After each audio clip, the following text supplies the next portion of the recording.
Hello students, myself Rajiv Verma again going to continue the topic. Now today's topic is the fourth topic, that is physical unit. Now the question is, what is unit? The standard amount of a physical quantity chosen to measure the physical quantity of the same coin is called the physical unit. Means unit is a standard measure.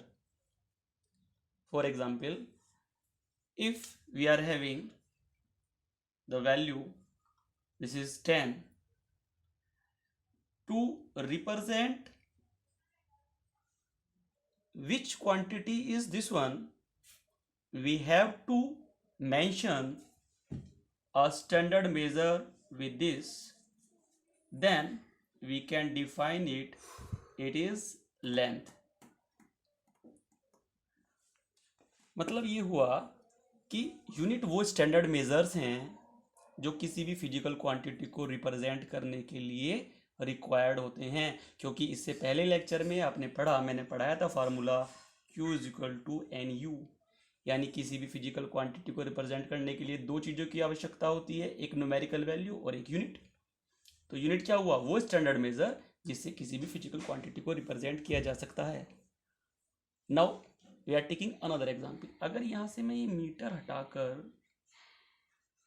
Second लिख दूं तो क्या अभी भी ये physical quantity length को represent करता है?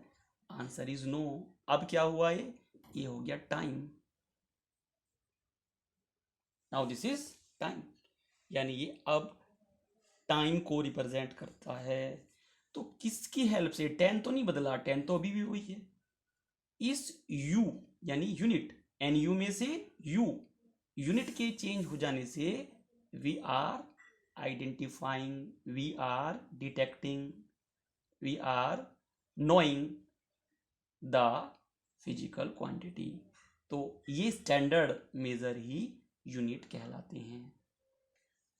According to the parts of the physical quantity, physical units may also be divided into same two categories, fundamental units और derived units। fundamental unit को अगर लेते हैं, the physical quantities which can neither be derived from one another, means these are independent, nor they can further resolved into more simplest unit are called fundamental unit।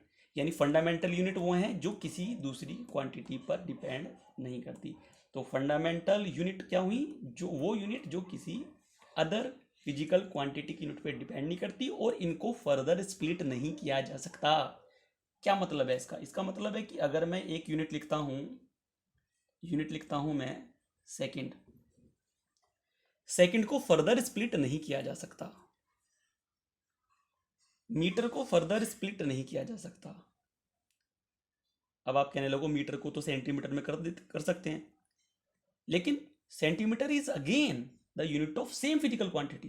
किसी other physical quantity की term में इनको split नहीं किया जा सकता, यानी metre को सेकंड में, किलोग्राम में और केल्विन में, एम्पियर में कन्वर्ट नहीं किया जा सकता, यानी कि ये बेस यूनिट कहलाती है। इसको दूसरी तरीके में डिफाइन कर सकते हैं।